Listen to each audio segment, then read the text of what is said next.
People who don't trust or like cops. What was the defining moment that made you do that?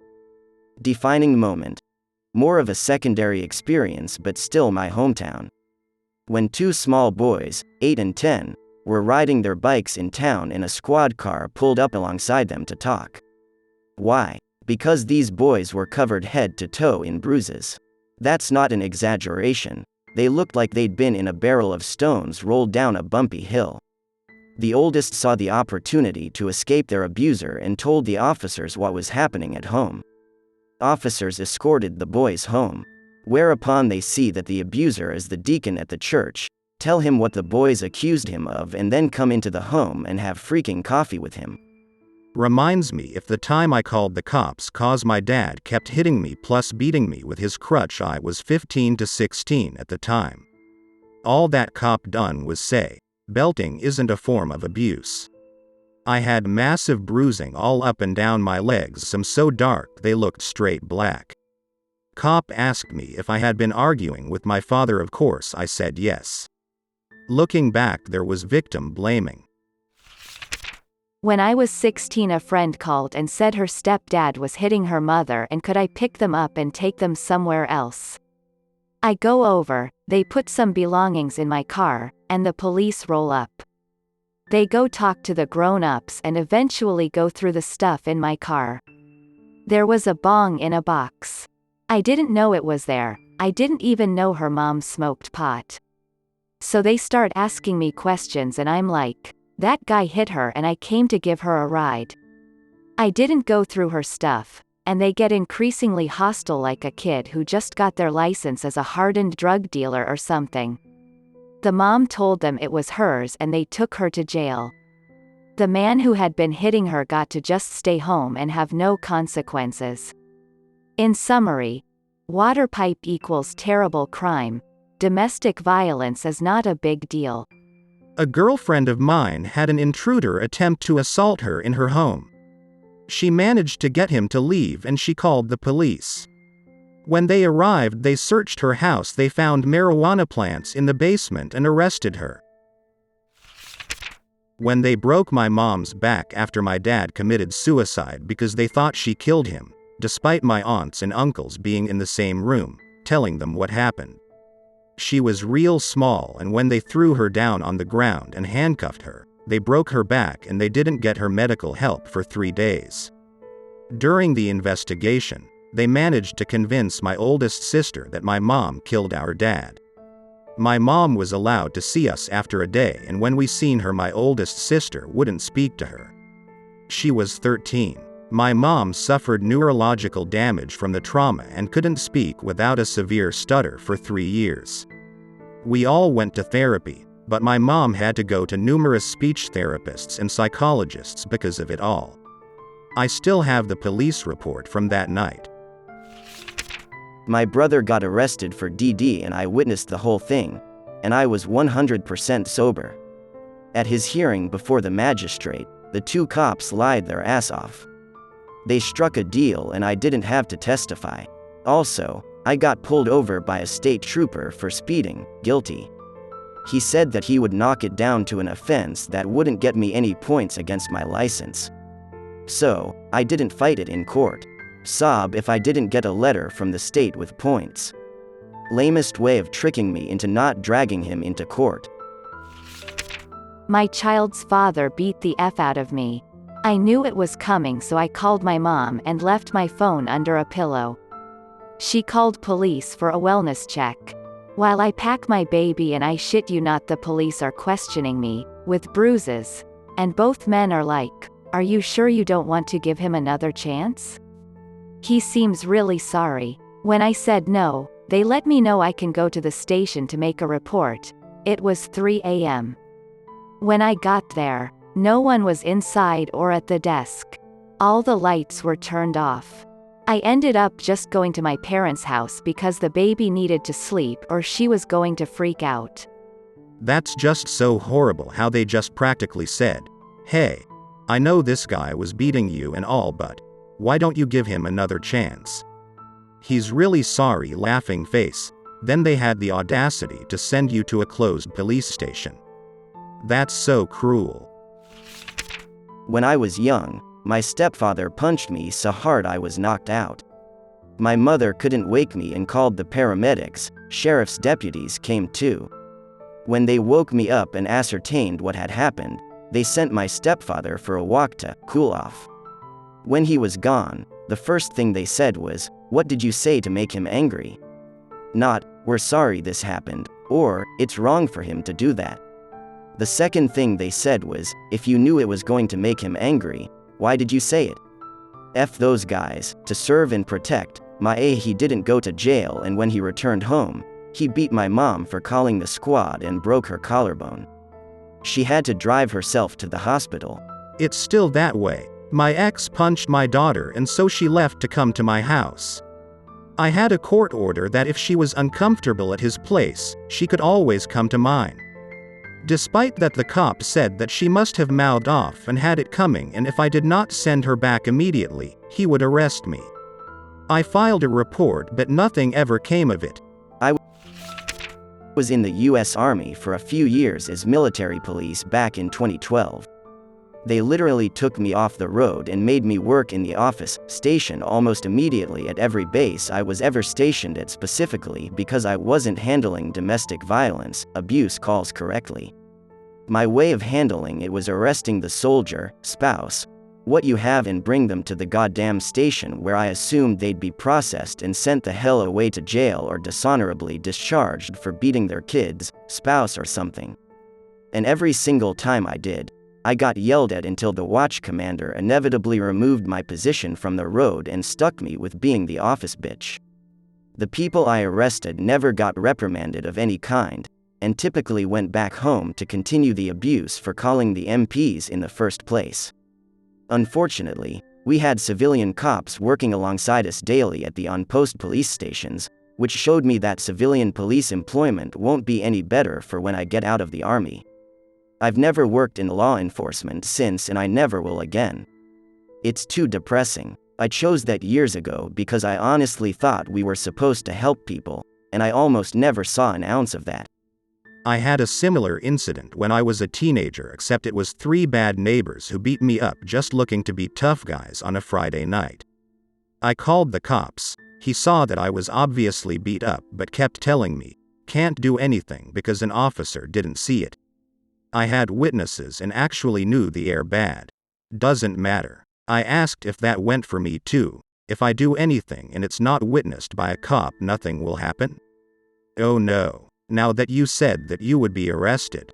Then when I was in my 20s, I got pulled over for swerving to avoid a car that had pulled onto the road without looking.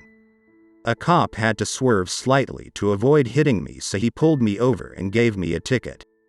When I tried to fight it in court, he told the magistrate that the cop car was damaged in the incident, a blatant lie. I went down to the police station a few times demanding the non-existing police report for the damage and caused a few scenes, and reported it to their emergency number a few times for laughs, and they couldn't do a damn thing. What were they going to do? Arrest me for calling them liars?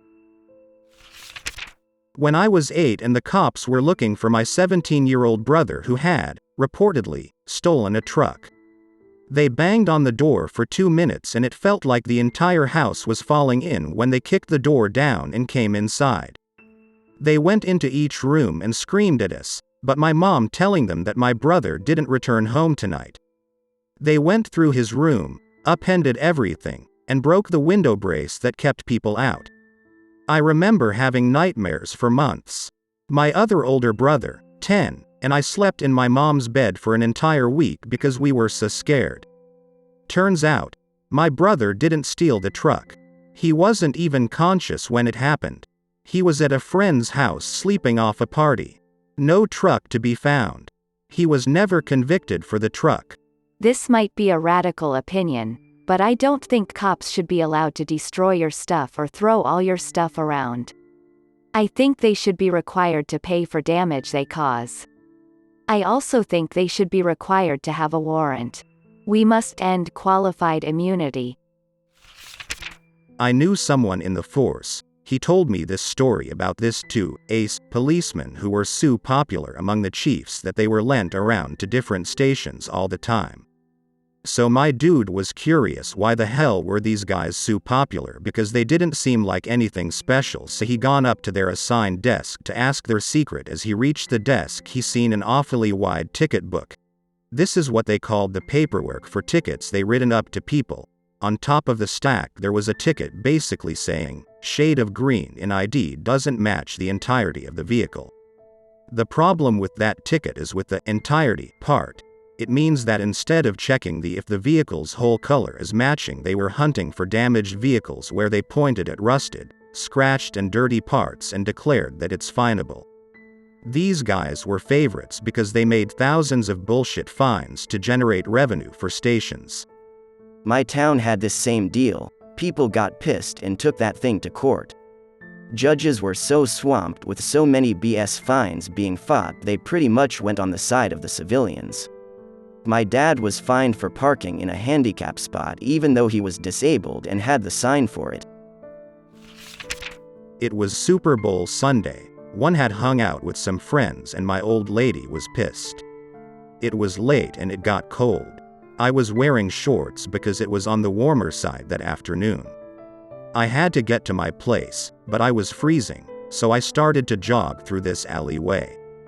Two cops stopped me, threw me on the ground and began to tell me what I was being charged with.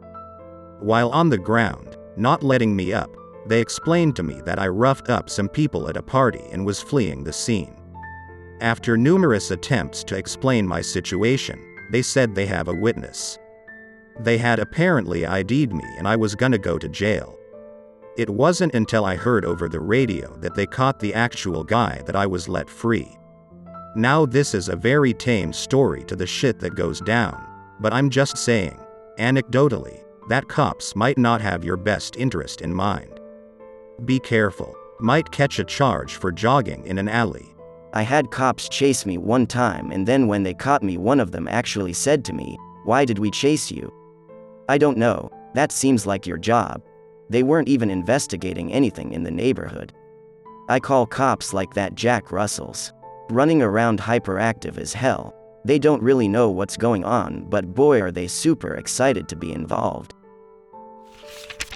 In the small town I grew up in, 5 cops broke down the door of my older sister and her boyfriend's apartment and dragged her BF outside and beat the hell out of him.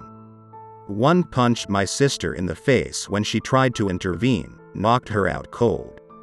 When she came to, the cops were kicking her motionless boyfriend in the head, face, ribs, groin. The attack was 3 minutes, but she said felt like hours. She called 911 for ambulance, and the operator said she would send the police too, and my sister was like, "Don't you dare send them monsters." Ambulance came. 911 lady still sent for cops to go, but no cop came. Sister BF was in a medically induced coma. There was swelling on his brain. Both eye sockets broke, nose, ribs, arm broke. He had damage to his private. Found out later, he was sleeping with one of the cops, a male cop. Someone found out, and it eventually got to his fellow cops, who decided to mess sister's BF up for lying on their bro in blue. I roll, my sister's BF was gay and still in the closet at that time. He is now happily married to a great man, and him and my sister are close friends to this day. Nothing ever happened to the cops, of course. This was a small town who loved their boys in blue. The cop who my sister BF was involved with called him a bunch of times after he left the hospital, begging for forgiveness and another chance. But my sister BF said he didn't remember much, but did remember his lover, the cop, kicking him more ferociously than any of the other cops. I don't hate cops, but I am from a small town where these dudes, mostly all dudes, are treated like gods and do more harm than any criminal would do. When I was 15 and my boyfriend was 16, he got his first car and came to pick me up to go to the movies. We were driving down a backcountry road and this car pulled out behind us and was bright lighting us and was on our bumper. We were a bit freaked out, so he sped up to put some space between us, and then blue lights came on. This shitty cop rode his ass with brights on to make him speed up and then pulled him over and wrote him a ticket. Also, another time a cop pulled my 17-year-old friend over and got her number and would regularly send her threatening texts and tried to scare her into sending him pictures and would drive by her house regularly, which I witnessed. Or that time my friend, a black woman, was beaten and raped and ran out into the street without pants on, because, she had just been messed, and a cop cuffed and arrested her for public indecency and wouldn't listen when she was trying to get help. It was dropped, but still. Imagine you run to a cop for help after being raped and they arrest you instead.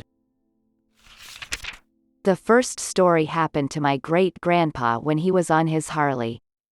Guy on the freeway pulled up behind him super close, so he sped up. Guy got closer, so he sped up. This happens all the way to 90 miles per hour. Bam, lights and sirens. Cop wrote him a ticket for speeding and no motorcycle license. He was old, so he didn't care about the ticket, told the cop he was following too close. Then absolutely flipped his lid over the hole, got to have a special license. Told the cop he had been riding for 70 years without one. Went out, got his license the next month and paid the ticket. Then proceeded to get another ticket for doing 30 over in a 50 on some long stretch of road. In all fairness, he tried to wave the cop by twice on the freeway but sped up to not get hit. I know he should have pulled over to let him by, but that just wasn't his way of doing things. I broke my arm when I was like 12 riding my bike to a friend's house. I was laying on the sidewalk absolutely howling in agony. 2 broken bones in an arm will do that. I didn't have a phone, so I started yelling for help and looking at the fairly busy main road. I saw 2 goddamn SCO cars pass me, slow down, look at me, and then just keep driving. Just a kid screaming in pain, covered in mud, and they couldn't be bothered. Only person who stopped that day was an older lady who had a cell phone and was able to get my mom's number out of me and call her. But she had to have been the 20th car to pass me on that sidewalk. 2 cops and dozens of random people saw me and only one stopped to help. I get it, some people don't want to get involved. But 2 cops, man. That's the day I learned you can't count on cops for anything. I worked with cops for 10 years in security and surveillance. The very first time I worked with a cop, he bragged about abusing systems he had access to at work for personal enjoyment. The second, retired, officer laughed about the time he got away with sexual assault. This continued. Literally every cop I talked to told me with glee, sometimes in the presence of other cops, about the crimes they committed, the evidence they obfuscated, the innocent people that pissed them off so they harassed them. One of them accidentally, negligently, discharged a firearm in a room next to me, narrowly missing one of my coworkers through the wall, and nothing happened except that they moved him to patrol instead of casino resource officer. Every single one of them will, without exception, brag about their chronic misconduct or laugh about their colleagues' chronic misconduct the moment they think you're cool. They have no shame. If the stories are true, every cop I worked with committed felonies. If they're not true, they're the kind of scummy people who fabricate felonies to sound cool. And before you ask, who was I supposed to tell? The other cops? The media? My boss? Even when I witnessed and recorded misconduct on camera a few times, every time there was some report about how they didn't choke slam and tackle a drunken casino guest just for being annoying, they became entangled and the suspect fell to the floor, pulling officer so-and-so with him. I went into the business thinking cops were just public servants trying to make the world safer. Now I think they're a literal racist gang we pay protection money to, and in order to convince me otherwise, you'd have to fire every cop I ever worked with across multiple departments. The nicest one, the one we used to call the Candy Man, because he always has treats, told me he likes shooting suspects' dogs because even if they somehow dodge the charge, their dog is dead. It was sickening. Every single one of them was scum. Are there good cops? Don't care. It's not a job that can afford bad apples, and if they exist, the good apples ain't doing nothing. I swear to God, every time I have to interact with a police officer, they escalate the situation. The job, while difficult, is simple. Protect and serve, not antagonize, assault, and play victim. Once cut through a municipal storage area that had a trail lead into it from the municipal park, next to the police station. I was walking my dog with my wife. We cut through a yard that is nowhere marked against trespassing, with piles of gravel, brick, pipe, you know, that kind of stuff. This officer is sitting in his car and sees us come out of there into the parking lot and winds down his window and just starts screaming. We just kept walking as we are now on public property, and walking through that area accidentally was the smallest transgression one could make against the law. Dude pulls his car up to us and starts mfing us cause we didn't stop when he initially started screaming. I asked him if he was going to get out of the car and detain me or if I was free to keep walking my dog in the park. Always ask if you are being detained or if you are free to go. They don't have the right to hold you unless you are being detained. He speeds up behind us and his car slams on the brakes, in the station parking lot, and screams at us, then proceeds to fly off, probably doubling the 25 miles per hour speed limit of the park packed with families. This is how most of my interactions with the police have gone. The worst thing I've probably done in my life is smoking weed in public. It made me mad that my wife profusely apologized to him after that bastard blew everything out of proportion, then sped through a busy park next to a school cause he couldn't control his anger. Edit. I am a white male. Couldn't imagine the treatment I would receive if I was born to any other race. Thanks for listening to Subreddit. If you enjoy the video, consider liking and subscribing. Click the notification bell for more content like this. Have a nice day.